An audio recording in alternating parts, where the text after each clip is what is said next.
Aula 1, terceiro ano do ensino médio, geometria analítica.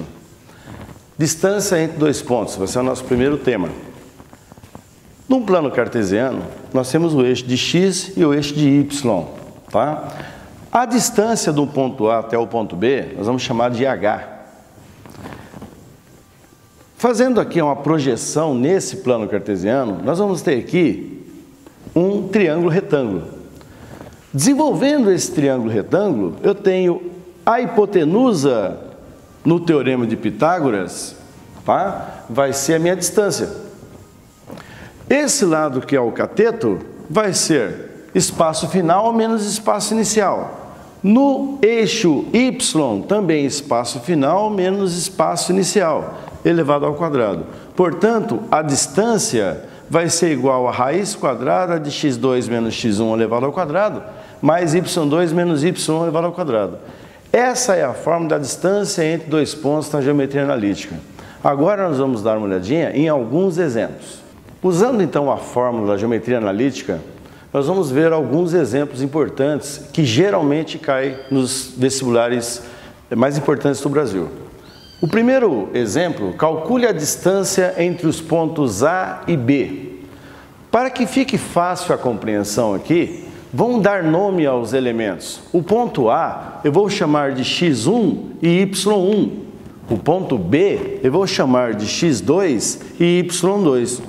Esses dados aqui, jogando na minha fórmula, ficará assim: x2 menos x1 elevado ao quadrado, y2 menos y1 elevado ao quadrado. Ou seja, 5 menos 3, 2 elevado ao quadrado, e 2 menos 2, 0 elevado ao quadrado. Portanto, eu tenho raiz de 4 que vai me dar 2 unidades de medida. O que significa isso num gráfico, num plano cartesiano? Significa que o meu ponto A, pelas coordenadas 3 e 2, está localizado exatamente nessa posição. E o ponto B, 5 e 2, está localizado nessa posição. Essa distância vale 2 unidades de medida. Nesse gráfico, onde a raiz quadrada é exata, dá para nós visualizarmos com perfeita nitidez que realmente eu tenho 2 espaços, tá? Mas nem sempre a raiz quadrada vai ser exata. Eu posso ter uma resposta com um número não quadrado perfeito. E aí outros exemplos que nós vamos ver agora. Vejamos o segundo exemplo. Provar que o triângulo de vértices A, B e C é isósceles.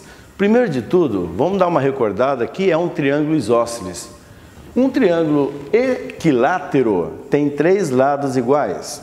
Um triângulo isósceles tem 2 lados iguais. E um triângulo escaleno é aquele que tem todos os lados diferentes. Como que eu vou saber se os lados são iguais ou não? Eu tenho que saber o comprimento de cada lado.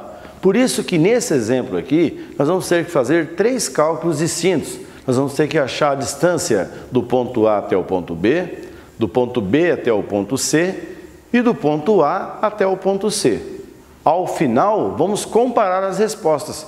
Aí nós podemos saber se os lados são iguais ou diferentes. Então, a princípio, vamos começar com a distância de A até B. Usando a fórmula x2 menos x1 elevado ao quadrado, y2 menos y1 elevado ao quadrado, eu tenho raiz de 26, a distância de A até B. Agora, a distância de B até C, eu uso a mesma fórmula. Então, eu vou ficar aqui com x2 menos x1 elevado ao quadrado, mais y2 menos y1 elevado ao quadrado. Essa distância aqui me deu raiz de 65. Note que essas duas respostas não posso concluir nada ainda no exercício, porque me deu 2 respostas diferentes. O que eu posso concluir aqui até agora é que eu não tenho um triângulo equilátero, ou seja, os 3 lados iguais. Mas eu posso ter um triângulo isósceles ou eu posso ter um triângulo escaleno. Agora vamos saber a distância do ponto A até o ponto C.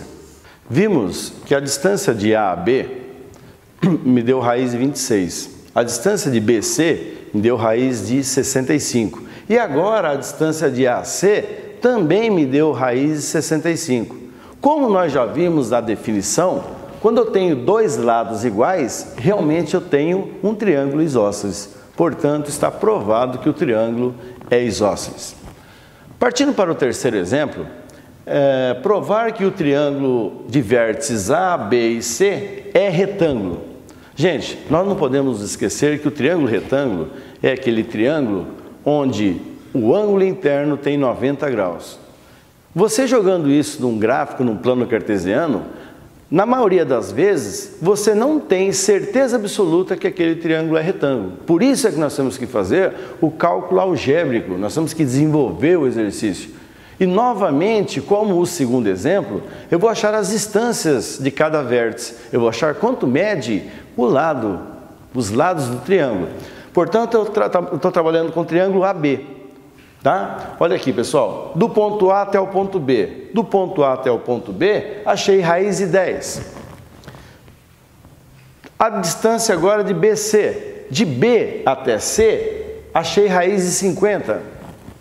E a distância de AC, achei a raiz de 40. Usando o teorema de Pitágoras, nós vamos agora comprovar realmente que esse triângulo é um triângulo retângulo. Vimos que a distância de A até B me deu raiz de 10, a distância de BC deu raiz de 50 e a distância de AC deu raiz de 40. Não vamos nos esquecer que uma definição de hipotenusa num triângulo retângulo é aquele lado maior.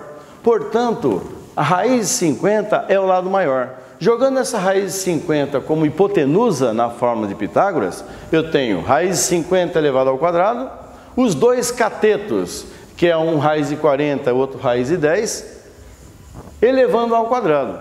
Não podemos nos esquecer das propriedades de radiciação. Toda vez que nós temos uma raiz quadrada elevada ao quadrado, eu posso simplificar o expoente com o radical.